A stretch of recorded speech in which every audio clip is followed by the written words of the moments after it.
Hi guys, welcome to another video. So this is the part 1 of the investment banking financial model, and today we are taking the sector. It's a media and entertainment company, Time Warner Cable Inc. So this is the index for the model. So if we go for any kind of the financial thing, like we see the index like to drive the sheet in a different manner, and apart from that we also see like what are the other tabs that is working towards the financial model and towards the financial model working of the particular company. Let's say this is the income tabs, and apart from that balance sheet tab and the cash flow statement. Then we have the ratio analysis, revenue build up, cost sheet, and the working capital management. So and depreciation schedule and shareholders equity. And apart from that, debt schedule, DCF valuation, relative valuation recommendations. Then we have the brief discussions of the historical and forecasted income statement, historical forecasted balance sheet, and historical forecasted cash flow statement. Then we have the ratio analysis of the company, geographic segment and segment wise breakup, operating cost breakup, analysis of working capital of the company, fixed asset historical details and forecast, and details of the equity issuance and buyback of the equity. Details of debt raise and repayment of debt, and the valuation of intrinsic price of the company, comparable company analysis. It's a relative valuation and the analysis toward the financial model. So these are the different things, or we can say that these are the different tabs for that. Let's see if we click on the income statement. Let's say if we called it as income statement. So this is the income statement one, like all the data in the INR million, expect for the information for expected one and others. And let's say there's a income it's a revenue from operation first. So what are the revenue from the major operations of the company?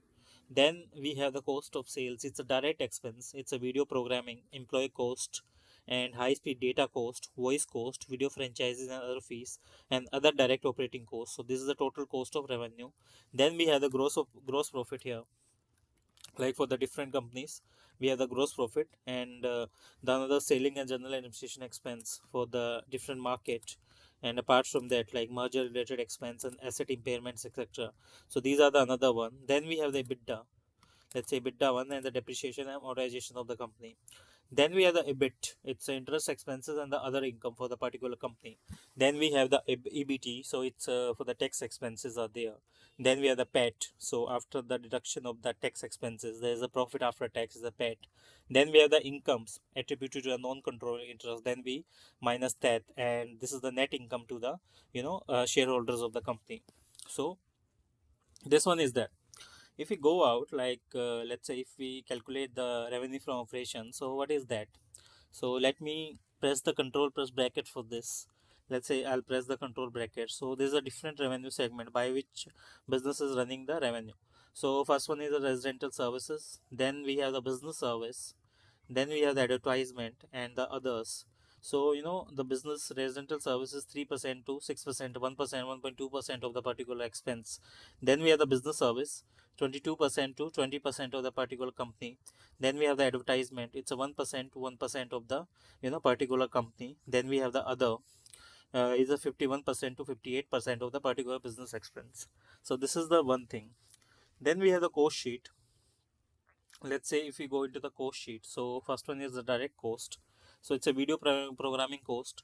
So which one is there? That's around 22% of the particular video programming, and this is the particular 22% of the total sales. So it's a video programming cost is 22%. Then we have the employee cost as a percent of sales. It's around 31.5% to 14% is the total cost of sales.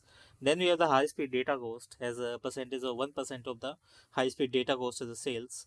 Then we have the voice as a percentage of sales is a 3%. So this is a 3% as a percentage of sales. Then we have the video franchise and other fees. It's around 2% of the total sales. It's a video franchise and other fees. Then we have the other direct operating as a percentage of sales. It's a 6.5% of the percentage of sales. It's a other direct operating cost. So this is the total direct cost for the particular expense. Then we have the indirect cost. It's the selling, general and administration expense. It's around 17% of the indirect cost. Then we have the merger related and restructuring charges. It's around 0.5% to 0.55% of the particular sales expenses. So that's an indirect cost. Then this is the total cost for the company. and this is how the business will drive on the basis of different particular parameters, and on the basis of different scenarios and revenues and cost. This is how the business will drive the revenue and the costing of the company. So this is the part one, end of the part one of the financial modeling. The next part we will discuss about the working capital and depreciation schedule for the particular company. Let's meet in the next video. Subscribe the channel for the more updates.